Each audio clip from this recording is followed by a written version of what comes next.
lions don't like water. If you placed it near a river or some sort of fresh water source, that makes sense. But you find yourself in the middle of the ocean. 20-foot waves. I'm assuming somewhere off the coast of South Africa. Coming up against a full-grown 800-pound tuna with 20 or 30 of his friends, you lose that battle. You lose that battle 9 times out of 10. And guess what? You've wandered into our school of tuna. We now have a taste of lion. We've talked to ourselves. We've communicated and said, you know what? Lion tastes good. Let's go get some more lion. We've developed a system to establish a beachhead and aggressively hunt you and your family. We will corner your pride, your children, your offspring. We will construct a series of breathing apparatus with kelp. We will be able to trap certain amounts of oxygen. Not enough for days at a time, but an hour, hour 45, no problem. That'll give us enough time to find out where you live, go back to the sea, get more oxygen, and then stalk you. You just lost at your own game. You were outgunned and outmanned. Did that go the way you thought it was going to go? No.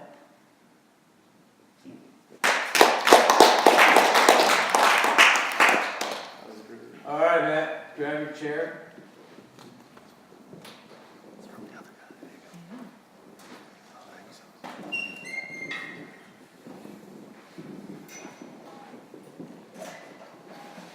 All right, so how we going with this? What do you mean? So where is it at right now? What do you think your things that we've been working on with it? I think I'm getting more comfortable doing exactly what I'm doing.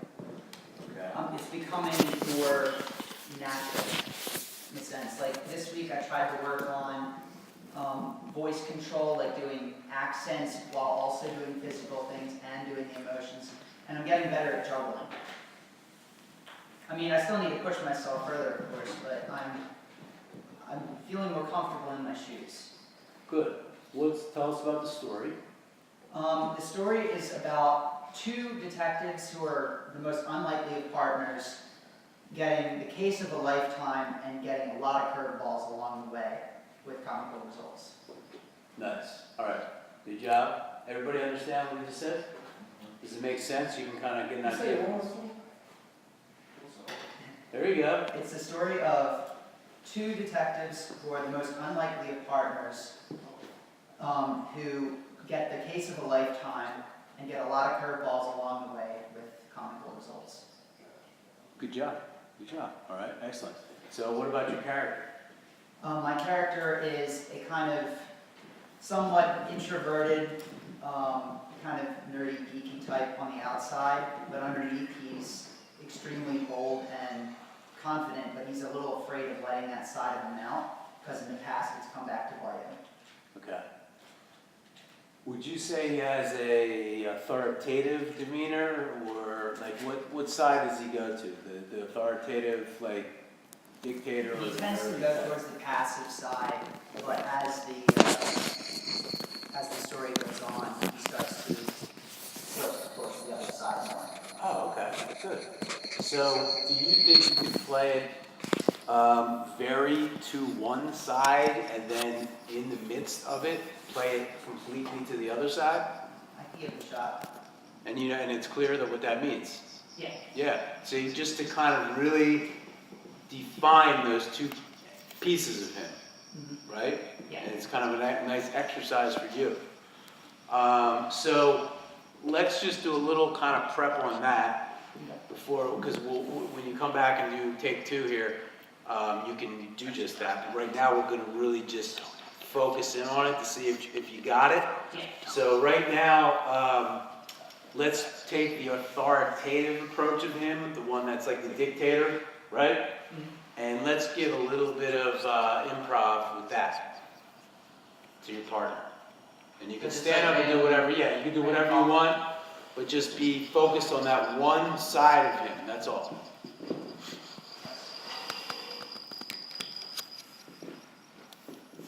Why are you always in my face? Why are you always trying to boss me around, tell me what to do, and treat me like total crap? I'm just as in charge here as you are. You're no higher up on the ladder. Why don't I get a say? Why can't I do the same things that you do and not get made fun of at the water cooler or all my faults pointed out? All right, You have just as many as good I do. job, good job. What do you think about, you know, the level of your, you know, you're putting what you have into that? That's What do more you- standing up for yourself than being authoritative. Right, okay, so but even standing up for yourself, what is that? Of a scale of 1 to 10, how much are you putting into that? More than 5, less than 10. I wouldn't really All right, give it more well, let's than just give it a 10, and let's be very authoritative about it on 10, and just get it done. It doesn't have to last long, but if we can get that, then we got that, we put it out there, right, and we have that. something. It's improv artist, guys. Yeah, that's cool, just, you know, think for a second, you know, you can tell them anything, like, hey, get off my Whopper, whatever the hell. So you come over to my desk, you knock my things on the floor, you yell at me, you get in my face, all because why? Because you have some deep insecurities that you're embarrassed about and you're trying to make me look worse so that you can hide the fact that you are upset about who you are and the things that you've done in your life. Good job, nice adjustment, right? And it's coming, you feel it more? Yeah. The authoritative part of it? Okay, good.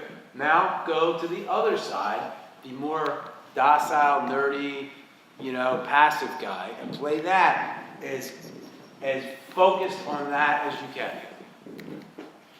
Get out of my face, I'm trying to work. Can you pick that stuff up for me? No? Fine, I'll do it. Just please go somewhere else. I'm trying to focus on my work. This isn't working for me right now. Can we talk about this later? Come on. This isn't cool. I'll talk to you later about this. No, I'll talk to you later. Okay, good job, man, good job. Now, what do you think your personality, what do you think you're closer to? What side of the spectrum? I think And everybody think about this, everybody. in here, more towards the passive, but in my outside life, I flip drastically between the two, and it's the middle that's missing. Gotcha, okay. So, there's something to be said about that, right? So you do have to, that's like what we started to talk about, guys, when we were in the circle and we were relaxing and things. And remember we were talking about knowing yourself and getting comfortable with yourself, right? Because if you are going to have the authoritative side of something, and that's what the character demand is for you, how are you going to bring it if it's something that you're still working on? And we're all working on it in various degrees, right? How would you do that? You just gotta work on it. Yeah, how are you going to work on Just say the monologue or any monologue really, just as many different ways as it takes to get comfortable in your shoes and know that you know what you're talking about. Then you have the authority to stand, to kind of get in front of the group and do your thing. It's like if you're talking about guys in charge of the police station, I mean, he worked a career to get up to that point, so he knows his stuff. He knows he has the authority to tell people what to do because he knows that he can do it himself if he has to. Yeah. Okay, good. He's had the experience, he's put the time in, right? Yeah. This is no different. You know, acting is no different. You put your time in, you have time to experiment, right? You give yourself, it's just like a scientist. The scientists, they love it if they could get some money and get, you know, whatever, where they're just sitting in the lab and all they can do is keep doing experiments because they know it's just, at one point, something's going to pop, right? Yeah. It's going to be like, we should stop or we should keep going. We just discovered the cure for, you know, asshole people or something, right? So it's like whatever it is, all right, you got to keep going, you got to keep putting the time in, and your level of, you know, commitment on it is what takes you closer to your understanding of that, Yeah. all right? And then you also have to take into account what you just said, which was, well, I'm more like this in real life, so if I'm playing a character like that, it might be like more of a stretch for me, right, as an actor. And if you don't have it, if you don't continue to practice, well, you got to do that, but you can also observe others that already have it, right? Like, how many people have been observing Donald Trump since he's been president, Everybody, right? I mean, what does that guy have? he has a lot of charisma, he has a lot of authority, like it or not, so. Yeah, now he really does, yeah. So, Yeah, so I mean, so if you have to play that, study the people that have that. If you don't have it, even if you have it, study the people that have it. Because then you that's how get you it. tighten it up. What? That's how you tighten it up. Yeah, because it's, how tight can it get? There you go. You get it, everybody? Right? And that can put you ahead of somebody. That can get you to be better than the next person, because you realize I'm not getting to a certain point and that's it, glass ceiling. It's that I'm always in constant, like, I will make it better, I will make it better. And then if you keep working on it that hard, you realize, like, there's just people out there that ain't gonna work that hard. And you'll be pretty much feeling good in a group of 20 people because none of them pushed it like you pushed it. All right, good stuff, man. Good stuff. All right, who's up?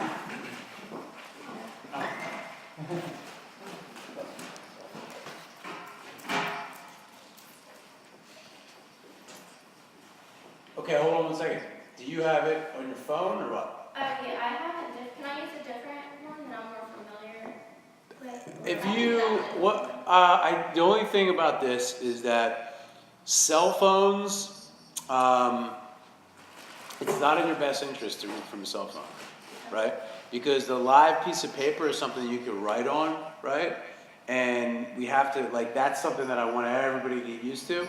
Right now, I would prefer you, because look how small that is, and you're gonna be reading that, right? This is like, you can see the paper easier than the phone, and things like that. That's kind of my fault. What's that? Well, I was trying to help her with picking out a monologue, and she was like, can she switch? And I Yeah. was like, yeah, you don't mind if you switch, but. Well, look, hold on. Are you doing Brockovich tonight? Yes. Okay, well then, yeah, switch for tonight, because she's doing that same monologue, so you're fine. But do you understand what I mean? Like and you're brand new to this, so like, I'm not saying this at you, I'm just saying the process of it is find something and then print it out. And that's one of the things, like, as an actor, like, we've got to have a PC, we've got to have a printer. And if not, we got to live near Kinko's. Because you get that paper, and everybody's got to move near Kinko's. So you write so much great stuff on that paper, you know what I mean? Like, and then it becomes the monologue. Do you see what I mean? Okay, so for tonight, read that. And don't worry about acting so much as you're going to read it. And the way you would read it, right, is with your phone. You want to give, like, us as much of your eyes as you can, all right? And then read it, so I might hold it out here, right? Just so that you can see, let me tell you something about Janice, right? And because if you get too stuck in it, then we don't see anything, so you can take your time as you do this. Get it? Awesome. You don't have to look down like it's. Yeah, just take your time and just make sure you get the words out. So I'll be doing Regina George from Mean Girls. Let me tell you something about Janice Me. We were best friends in middle school. I know, right? It's so embarrassing. I don't even, whatever. So then in 8th grade, I had my first boyfriend, Kyle, and Janice was like weirdly jealous of him. Like, every time I would let her off, hang out with Kyle, she'd be like, why didn't you call me back? And I'd be like, why are you so obsessed with me? So then for my birthday party, which was an all-girls pool party, I was like, Janice, I can't invite you because I think you're a lesbian. I mean, Red, I can't have a lesbian at my birthday party. I mean, Red, she's a lesbian. So then her mom called my mom and they were fighting. It was so retarded. And then she dropped out of school because no one would talk to her and she cut all her hair off and became totally weird. Now I guess she's on crack. Good. Okay, good job. All right. Good job, good job. So grab a chair. You might want to grab that piece of paper so you can take some notes. So tell us about that story. Regina George is like head of like a clique at a high school, and she like tells all them what to do. Like the whole high school's like scared of her and wants to meet her. So is that the story or is that the character? It's the story is See, that's all right. Just tell us about the story, because the character is something inside the story, right? That's kind of like the point that I'm trying to get across to everybody tonight, because everybody wants to kind of jump to the character, right? But it's almost like building a house without like all the cement as the foundation. Just jumping in and be like, oh shit, there's the entertainment room, let's build it first. You didn't even build the foundation. Oh, it's all right. The entertainment is going to be so much cooler than the freaking 3 feet of concrete. You know what I'm saying? All right? But it's so important to understand. So think about that story and just explain it to us the best you can. Go ahead. There's this girl. She comes from Africa, and she started a new high school. She was homeschooled, and she wanted to fit in, and Regina George called out to her and was like, oh, be in our group.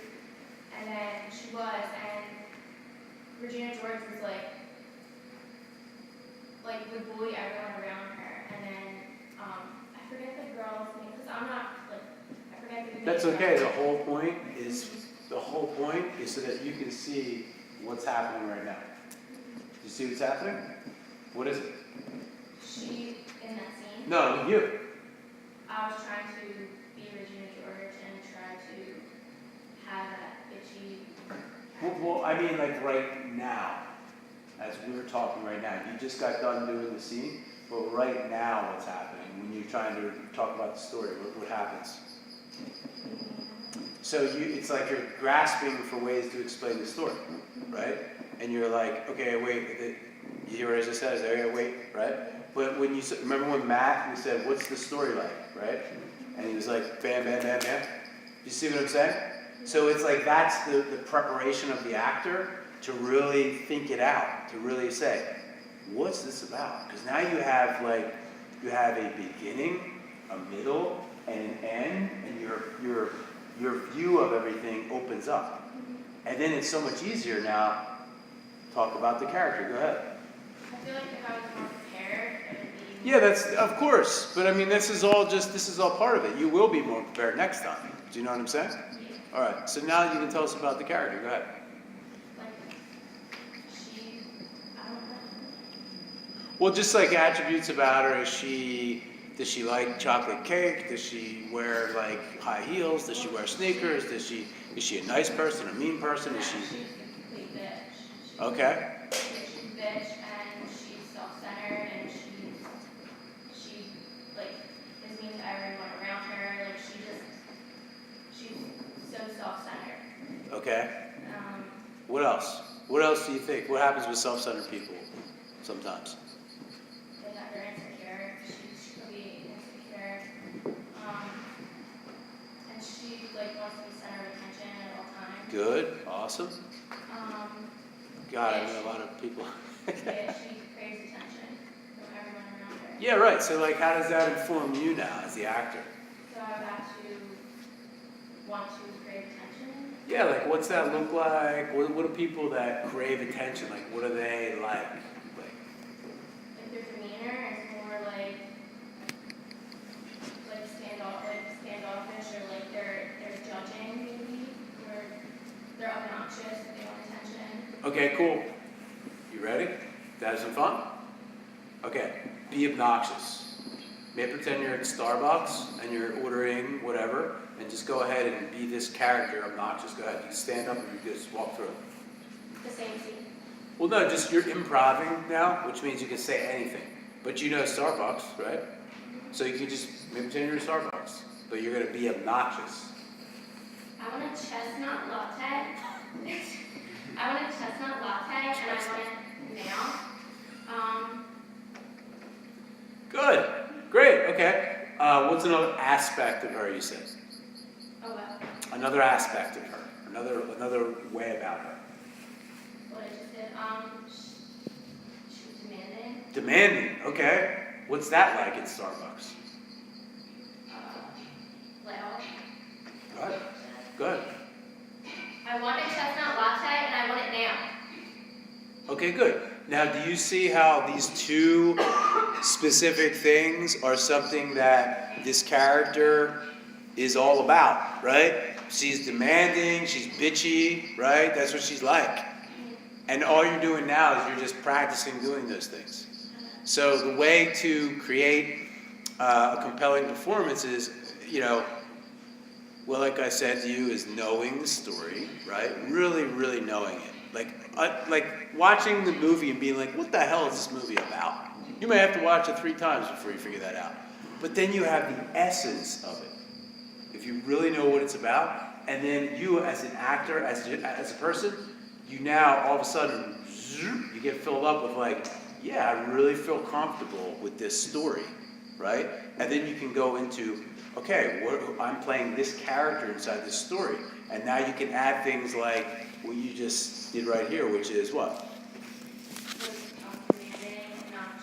Right. And there's a reason why. There's a reason why, okay?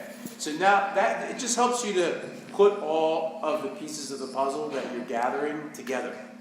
And then you can come out and you can be, bam, you can be very compelling with it. All right? Well, that's all, that's all stuff, the technical things that we have to do, right? We have to memorize as an actor. We have to get comfortable with the material as an actor. And that's what I was telling you guys at the onset of the class. I'm going to run through 12 weeks of that continuously so that everybody understands these are the expected things. So, again, the analogy of the pilot of the plane, before the plane takes off, the pilot has to go through the checklist, right? He has to know. He has to go through it. Whether he likes it or not, he has to check the right wing dampener or whatever the hell it is, right? They need to test all that. You as an actor, you've got to go through that checklist. Do I have all this figured out? Do I know that? Do I know this? Do I know that, right? That's the only way to come out and feel free. Everybody wants to give that amazing performance, right? Everybody wants to move other people when they get up there to perform. Well, how do you do that? Well, it's wild because if you really nail the basics, that gives you so much power. And then we can get into all these other little tiny beautiful details, right? Once you have that solid foundation laid down. All right? All right, good work. Who's up?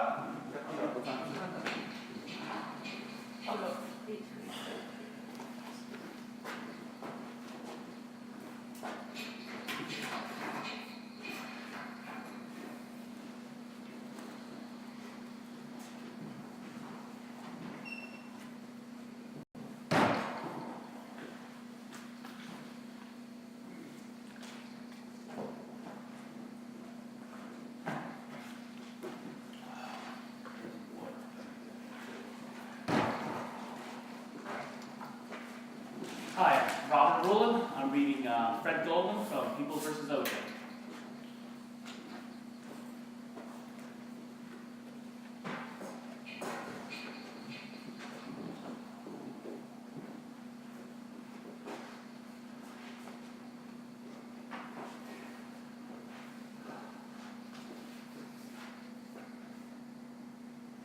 How would you know how I feel?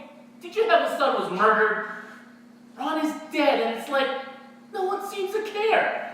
I turn on a TV, and all I see is O.J. Nicole. It's like Ron is a footnote to his own murder. And if they do talk about him, it's like they make him out to be some kind of joke. It's also superficial. He was a male model. He was a nightclub promoter. He ran a tanning salon. It's like they're trying to tarnish him, like he was asking for it. Do you know what he did in his spare time? He volunteered at a clinic for children with cerebral palsy. He was a good kid. He didn't do drugs. He didn't do smoke or drink. He should be celebrated, not this. When the police came and told me Ron had been killed, I assumed it was a car accident. Never, in my worst nightmare, could I imagine the truth. What this monster did to him. Do you have children? I pray you never have to read an autopsy report on your own child. My son's last moments were filled with such pain and such horror. He was stabbed so many times. He was stabbed in his chest, his head, his face, his hands, stomach, his thigh. He was even stabbed after he was dead.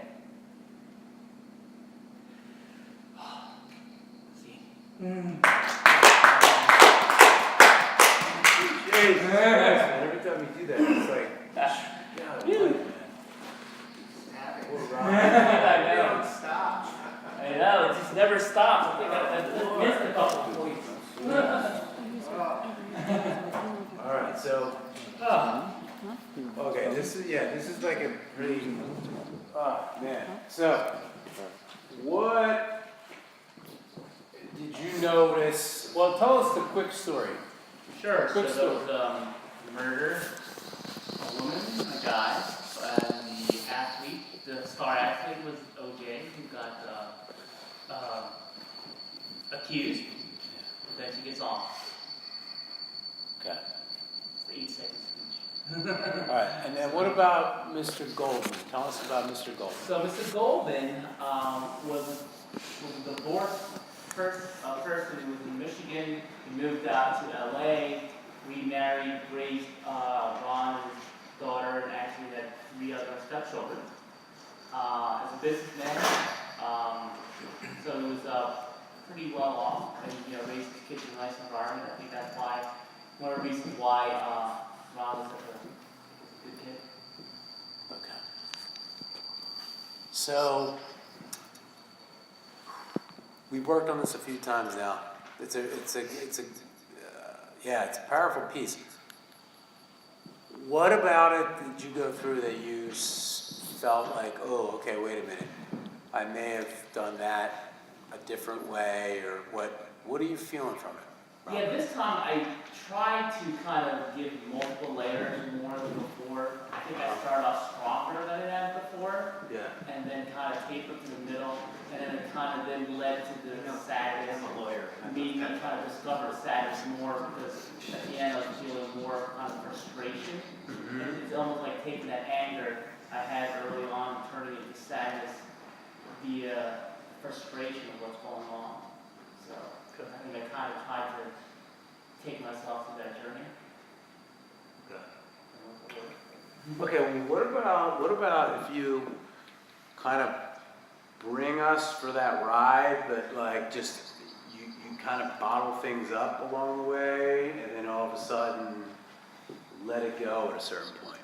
Do you know what I mean? More so, you mean like at the end, or maybe more so at the beginning? Well, I would say almost like in the beginning, you're having a conversation with these people in the courtroom, right? Right, it's Marsha Clark. Marsha Clark. Yeah, the prosecutor. And if you show the layers of, it's okay to show, even though this guy was really, and whatever he did, right?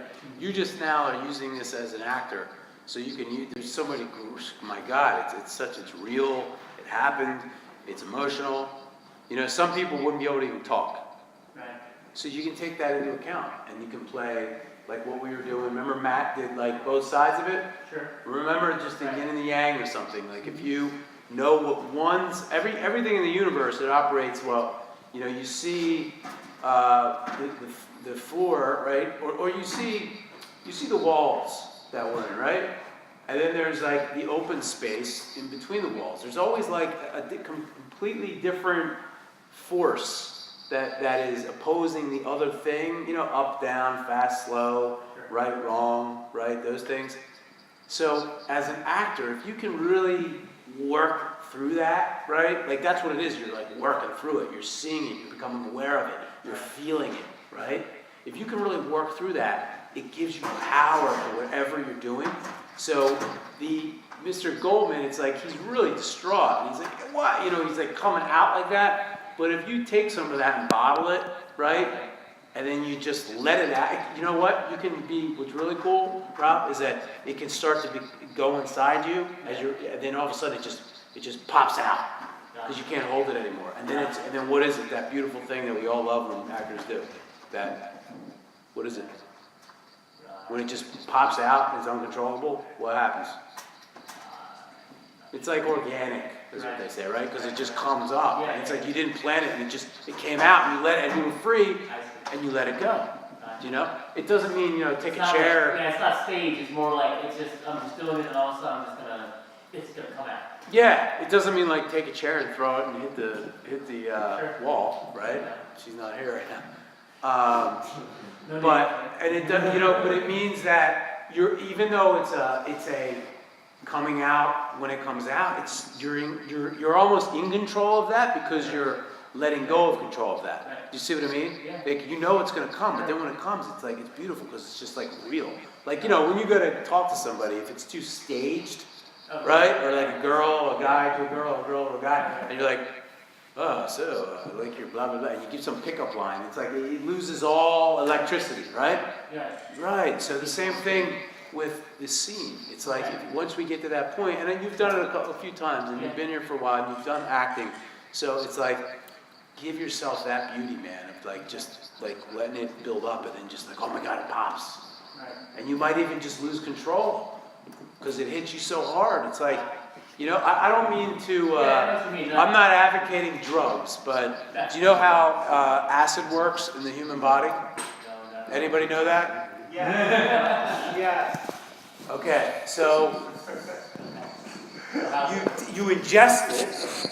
Within an hour, you excrete it, right? Sweat it out, pee it out, whatever, right? And then what it does, it mimics the receptors in the brain that regulate the drip of serotonin in the human body.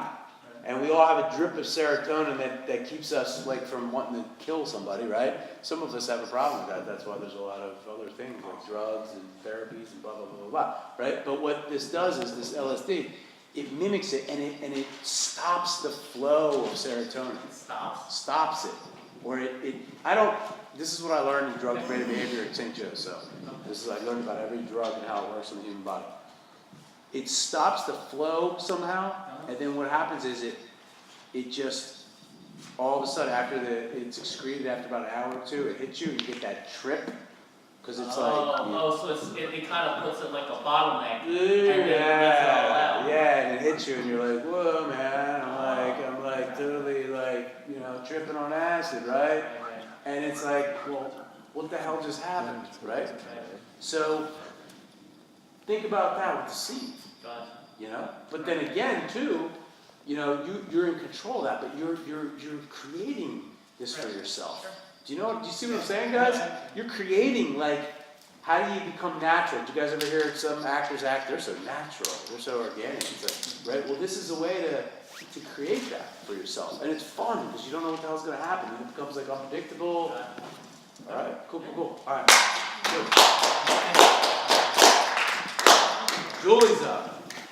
What time is it, guys? 8:20. Okay, good. We're doing pretty good with time.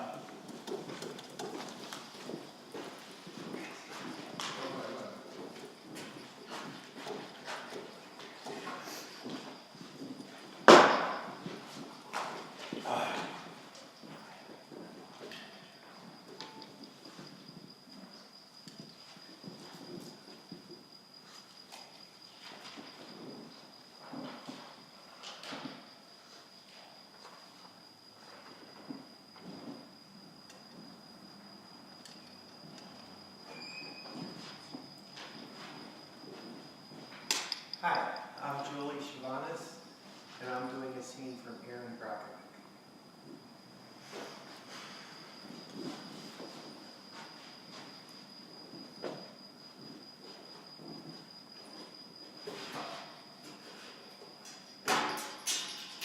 See, now I'm pissed off. First of all, since the demurrer, we have over 400 plants. let's be honest. We all know there's more out there. Now, these may not be the most sophisticated people, but they do know how to divide. And $20 million, it isn't shit when it's split between them. Second of all, these people don't dream about being rich. They dream about being able to watch their kids swim in the pool without worrying whether they'll have to have a hysterectomy at the age of 20. Like our client Rosa Diaz, where their spine deteriorated like Stan Blue and other client of ours. Now, before you come back here with another layman's offer, I want you to ask yourself, Mr. Buddha, what's your spine worth? Ms. Sanchez, what would you expect someone to think for your uterus?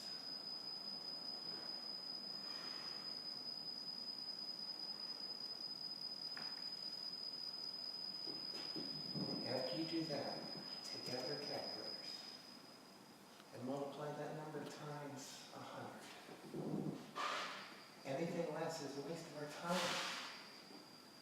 Oh, and by the way, we had that water brought in special for you folks. It came from a well in Hinkley. See? All right, Jill.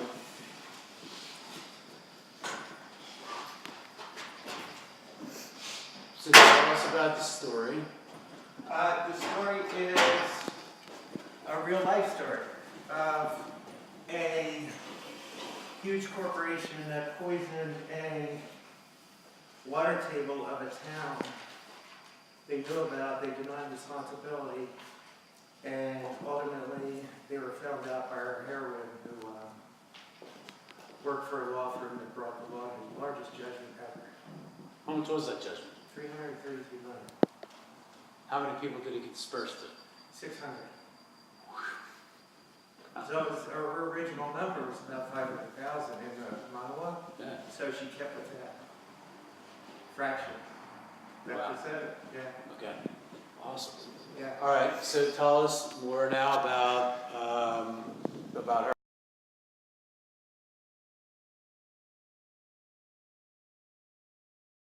Time in the movie, I think she's in her mid-30s on her soon-to-be third marriage.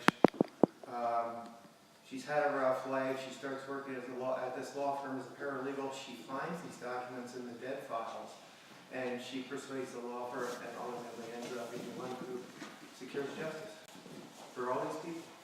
Okay. Awesome. Tell us about little traits about her, like specific traits about her. Well, she's had a rough life. She's aggressive. She's a Texan.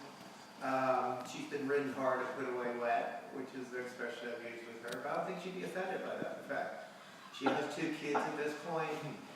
She's a single mom working real hard. Okay. What did you, this seems like a bit of a different approach. You seem to be more subdued the entire time. Yeah, except for the chair thing. And I couldn't try that at home. So I totally guessed on what would happen there. Oh, well, at least it didn't hit the wall. Okay, I was hoping not for that joke. All right. Well, until it gets painted.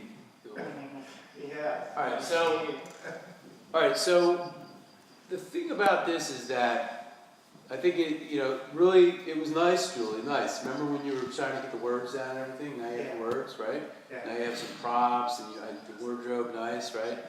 Remember the hair though? I know, and I was going to put it back, and then go wear it down, so yeah, no, I get that. Yeah, what's the thing about That's that hair? What is it? Well, first of all, it takes time to fix, and second of all, most of the day I hide behind my hair, because I don't like my forehead. Oh, okay, that's fine. That's all you gotta say, right? Right. So if it's a self thing, right? It's like, okay, how do I present myself to look the way I feel best, right? Right, Which is fine, right. totally fine. However, it's just one of those things with the camera and the emotions in the eyes, you know, where it's kind of like, you know, you can maybe come up with a style that you feel comfortable with that still allows us to see all that. Okay. That helps, especially too for the headshots. Right. Okay, so what do you think, almost like similar to Robert's Mr. Goldman, where he was kind of playing it one way, other than the chair, it was kind of like that, you know, that subdued, like quieter delivery. Yes, It was that way the entire time, is that right? yes, because these people have been around, they've seen stuff, so I'm not gonna make inroads with them in my judgment by sort of yelling at them. But the computer is a shock to them, because they don't see real blood, these kind of people. that Okay. love music. Okay, so that's great. Now it's just to see if you can just be free. Right. You know what I mean? Because it's like, we know what we get from the story, we know what we think, we know what we want to do, but Right. then can you be the ultimate collaborator, the ultimate person that connects into this bigger, broader concept, which everybody, right, in life, right, you know that, like if you're just like no man is an island or no woman is an island, if you're just there and you're like, it's because of me, right? Like, how connected are you? How much of the fruit of life do you get to enjoy if that's what you are? Not much. Right, so I challenge I mean, you sex is right out the window. what? Sex would be right out the window. Okay, so the challenge is that, the challenge, Bernard, I'm coming down for being on the perform. We're allowed to do that. Remember? you can do whatever the hell you want, I don't care. Just don't curse Jesus where we're at right now, we're in the Oh, yeah. See. Alright? So I want you to think about this, Julie, because you have a kind of like a hard-headed approach sometimes because you are a lawyer and you are very outspoken, you're a powerful force, right? So, but the skill of being able to just let it be wherever it is for the sake of your own growth and development No, you're right, and right. experimentation and discovery is what we're going for. Right. You know, actors they're great discoverers. You know, they're like, yeah, do that, yeah, yes. The answer is yes, right? And it's when we get too hard-headed or too attached to something that we lose that. And you don't ever want to lose that. You want to have that all the time. And it's not to your own exploitation. I'm not saying that. I'm not saying be a yes person, right? Because God knows, goddamn, that's a very hard thing for me to deal with in life, right? But if you become the ultimate collaborator, you realize like, oh, yeah, I could do it that way. I could be like that. I could do that because this person that you're playing, does she really have that? I think she learns it through the movie, actually. Well, she's a Through her human life. being, right? Right, through her life, like we all did, right? There you go. So you're playing a human being, so it's only natural if you can experiment each of these aspects. And a lot of times, like if you take yourself through it, it does. It will give you perspective. It will show you something to add to your given choice Right. that could make it stronger. You know, that's all it is. It's just being an open mind with it. Because you know that's the truth. You could be the world's leading expert, and then you can meet somebody else that teaches you something about what you already know. You're like, oh my God, that advances my knowledge. Right. Okay? Yeah. So next time you do it, take it into an area where she does speak a little bit more confrontational. Even though she was a little confrontational, but it was just a different delivery you were using. Okay. And experiment with that. You can play, give us, like if we were getting a banana split, how many different types of ice cream are we gonna get? 3. Yeah, you know what I mean? Right. Okay. And then we can decide like what one we like best. All right. Well, you're doing great. You're bringing it, you're changing it. Now it's evolving. It's evolving into something. All right, thank you. You got any other questions? Nope. All right, good.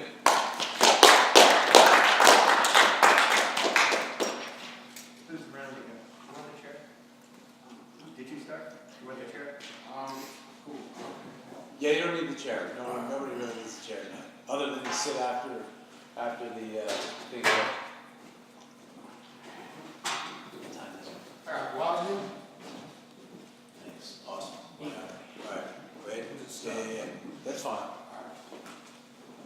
All right. So let's recap. So what are we going for right now? Let's really We talking to the zero in. camera right here. Well, you're gonna place your son,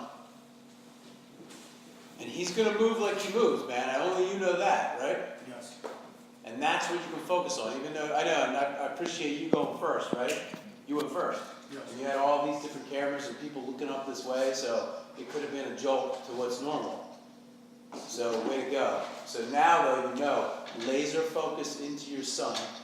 But you want me to position him at one of these cameras, correct? You might as well. You might as well. You might as well put him like right here, as if you were on this camera right here, which you are. All right, I'm ready. And remember the words too, like really purposefully speak the words in there, like get a hold of each word. Try to take the accent out, basically. Well, I mean, it's it's just really being experimental with all ways. Just get on top of it. You're not going to believe this. You used to fit right here. I will hold you up and say to your mother, this kid is going to be the best kid in the world. This kid is going to be somebody better than anybody I ever knew. And you grew up all good and wonderful. It was just great watching you grow every day. It was like a privilege. Till the time came for you to be your own man and take on the world, and you did. But somewhere along the line, you changed. You stopped being you. You let people point a finger in your face and tell you you're no good. And when things got hard, you started looking for something to blame, like a big shadow. Let me tell you something you already know. The world ain't all sunshine and rainbows. It is a very mean and nasty place. And I don't care how tough you are, it will beat you down to your knees if you let it. You, me, anybody ain't gonna hit as hard as life. It ain't about how hard you can hit. It's about how hard you can get hit and keep moving forward. How much you can take and keep moving forward. That's how winning is done. Now, if you know what you're worth, then go out and get what you're worth. But you gotta be willing to take the hits. And not saying you ain't where you wanna be because of him, her, or anybody. Cowards do that, and that ain't you. You're better than that. Look, I'm always gonna love you, no matter what. You're my son, you're my blood. You're the best thing that has happened in my life. But until you start believing in yourself, you're not gonna have a life. Simple.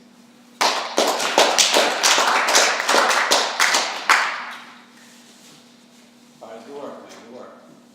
Sit down. Huh? Sit down. Yeah, grab the chair, bring it up there. Oh, Yeah, there's always a period of time to talk about what just happened, always. And the reason for the chair is so that you guys are comfortable, so they don't have to stand there and be like, you know. Do I have to sit? It's up to you, man. I just want to be comfortable with it. I mean, you want to write, you have your notebook and pen. So, it's easier to sit down and write. That's another reason for it.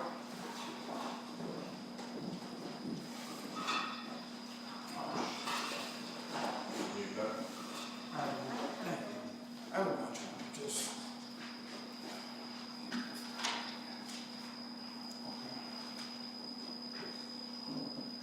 All right, so how about your son? Did you have an easy time finding him here? Why? No. Why not? Because he was right there. He was right next to the lens, just like you told me. No, I know. I'm just saying, like, did you have an easy time finding him this time? Finding him? Finding him, yeah, like with your eye line. No. He was right there. I mean, we went over that the first time. make sure he right here. I'm saying, was it easier to find him? Whereas you said the first time you were all over the place, remember? No, he wasn't easy. I mean, he wasn't hard, difficult the first time. It was just, I was in my head. I didn't know if you wanted me to move around. Well, just because think of about that. it, Wade. Just think about it. Like, if you're doing acting, right? Yes. Are you trying to find the camera somewhere, or are you actually acting with some other, like, human being? You're 2,000% correct. I thought we was just doing some things in here this particular night, trying to find some angles and stuff. Yeah, we are. So, but you don't have to Yeah, worry so- about that. All you got to worry about is your son, Okay, because yeah. that's who you're speaking to in the son in the scene. You're speaking to your son. Yes. That's all you care about, right? Yes. Is you having your conversation. And all the other distractions. That's all I'm saying. I just asked you, was it easier this time? And like, It was easy. yeah, it was easier, right? Because he was here, you knew where to look, so you didn't have to worry about any cameras. Like the camera behind you right now, in the fireplace. Just kidding. So, what is it now that he wants from his son? Like, what is it?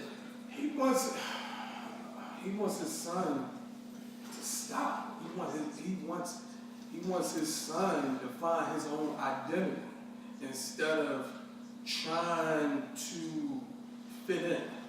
Yeah, awesome. Have you ever experienced that in your own life? I'm a leader. How did you become a leader? I'm a Leo. That's what we do. So just by being born a Leo. I'm just saying, it just comes with I never found I never needed nobody to do drugs with. I never needed nobody when I was in that time to do any criminal activity or, positive, just life. I just always, I can't see somebody tell me what to do. Not from an ass, I gotta say lead, basically. When was your first getting fired from a job? It's like Just don't say like last night. 18, Oh, that would be a good thing, actually. no, probably 18 years old. 18. Yeah. What happened? He was talking, he was in a meeting. It was I felt he was the supervisor or whatever. I don't know, some man, And I was like, yo, man, I think you directing that to me. Because he was just staring directly at me the whole time. And we had words and I got fired. Okay. And what about the second time? I don't have brain cells with Nard to figure things on the fires that I had. How many times have you been I fired? could go to this one and go to that one. How many times have you been fired? In the past, enough. That's how I knew I wanted to act, because I would stand up and look over the cubicles and I say, this ain't me. I wasn't born to do that. I was born to entertain. Do something else. Yeah. Okay. All right. Yeah, I know what that's like, man. I've been fired like 16 or 18 times, so I know. But I haven't been fired. Some places I love. All right. Okay. So you don't want this son of yours to head down. Like what way is he going that you don't want him to go? He's just, I want him to take initiative for his, what he does. Like, I want him to own up to his stuff and stop looking for people to blame. It's your fault. Like, I did all I can with you. Now, he's mad because he's Rocky Balboa. So he feels, okay, that's my dad. So he's feeling, I think he's putting more on himself than has to be. Like, The son? Yes. Okay. Because he, All right. no, because, he feels like that's why, the only reason why people want to be around him, because of that, but it's not. It's not completely that. So he's trying to just fit in. Okay. It's just he sees it, and Rocky Ben seen it, you know, saw it in him, but now that he's bringing it to Rocky, like, you want to fight again, and blah, blah, blah, and Rocky trying to tell him, I'm not worrying about what people think. I've been stopped thinking like everybody else a long time ago, and you need to do the same. So basically, he's just throwing it back in. All right. So